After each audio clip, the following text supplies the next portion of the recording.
Çmimi i lartë i naftos ka bërë që shumë banor të fshatrave të heqin dorë nga punimi i tokës me mjete agregate dhe të rikthehen punimit me kafsh.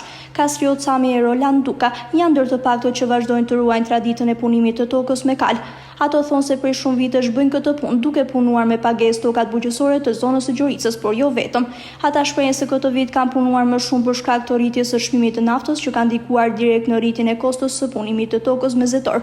Kastrioti dhe Rolandi punojnë së bashku ndërsa shtojnë se me këtë punë mbajnë familjen.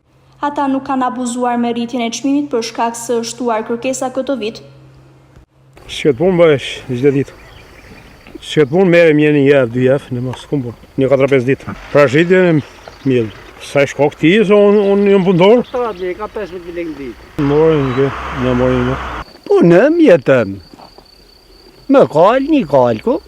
Puno, këtë sollë me është. Aja është puna. Naftake, për unë s'kum zatore gjanë, unë kum që këtë kal. Me punu, me jetu. Për shmit. I moshën 13 vjeqë. Me që këtë zana. Shumë zona në qarkun e Dibrës janë rikthyer punimit të tokës me kuaj për shkak të rritjes së ndjeshme të çmimit të naftës, që përpastoj ka rritur edhe çmimet e atyre që kanë mjete agregate.